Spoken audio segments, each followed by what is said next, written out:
les gens sûrs, j'espère que vous allez bien. Moi ça va méga giga bien, je suis toujours au taquet. Comme promis, je vous propose la recette inratable des macarons sans amandes.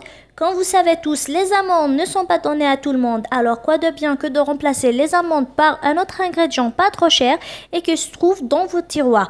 Alors si vous voulez la recette des macarons et plein d'autres recettes, vous n'allez qu'à me suivre sur ma chaîne Les Délices de Kamoucha et cliquer sur s'abonner ainsi que d'aimer la vidéo. Alors sans trop tarder, passons tout de suite pour voir les ingrédients de cette recette.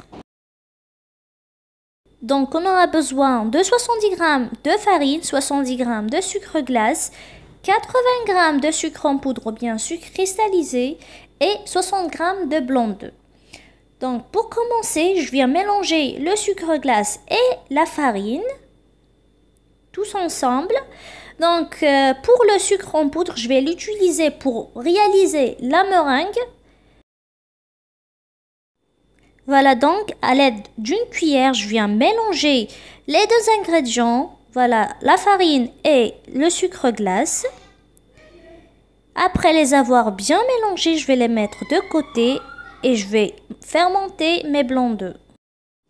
Première astuce à vous donner et pas des moindres, vraiment importante pour avoir des coques à macarons bien lisses, c'est de tamiser les poudres. Donc, le sucre glace et la farine, moi je vais pas les tamiser tout de suite, je vais juste les mélanger et les mettre de côté car je vais les tamiser directement sur ma meringue tout à l'heure.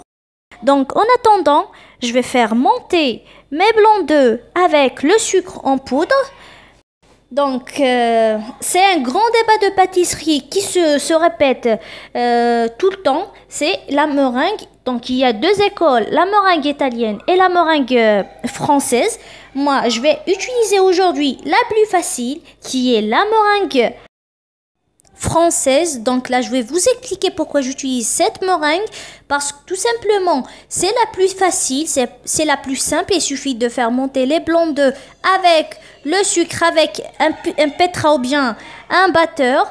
Ensuite on préfère tous des coques plus croustillantes. Ici ce qu'on obtient avec la meringue française. Et donc là je verse nos blancs d'œufs et je viens fouetter jusqu'à que nos blancs moussent. Et quand ils moussent, je commence à ajouter le sucre petit à petit en 3 parties, tout en augmentant progressivement la vitesse entre chaque ajout. Voilà donc ma meringue a bien monté. Donc soit je la laisse comme ça ou bien j'ajoute du colorant alimentaire, mais attention à utiliser du colorant de qualité pour ne pas vous retrouver plein de colorants en bouche. Ensuite, je viens tamiser les poudres, c'est-à-dire le sucre glace avec la farine directement sur les blancs. Vient ensuite l'étape ultime qui est de faire le macaronnage. Donc il faut être vraiment méga attentif à cela.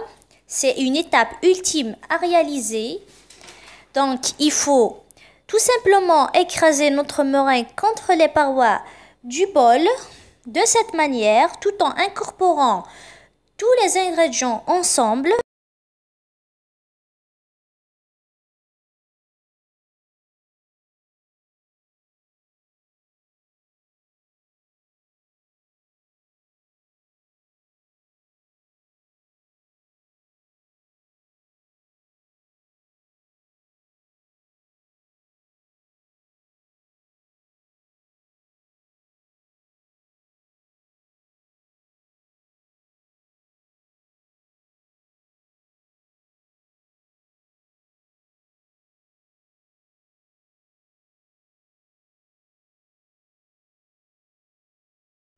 Lorsqu'on obtient un ruban, donc on va savoir que notre macaronnage est prêt.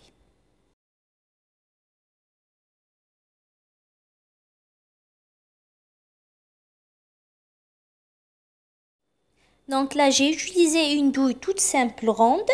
Je vais maintenant dresser mes coques à macarons sur une plaque à four de cette manière.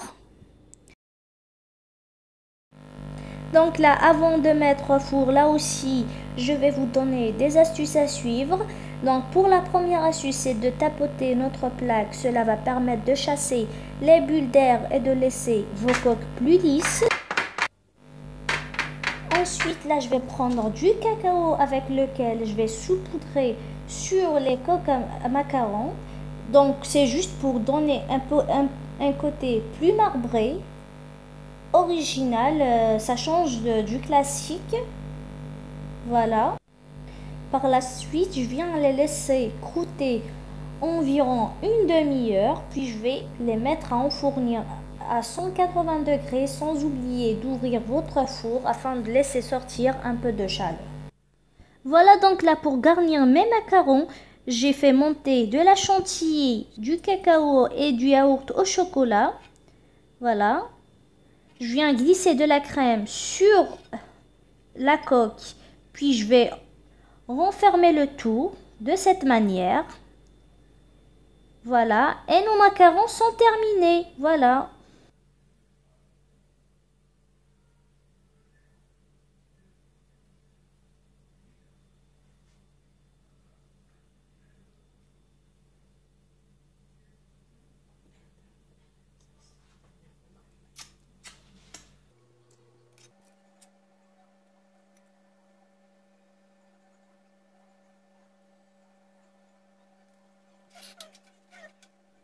Voilà mes autres macarons. Donc là, j'ai utilisé aussi du colorant pour les autres macarons.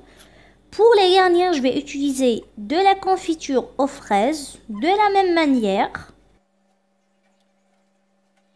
Ils sont pas bien mes macarons, hein. Toutes mes promesses sont tenues. Mes macarons sont lisses, croustillants à la fois. Ils sont exactement comme ils doivent être.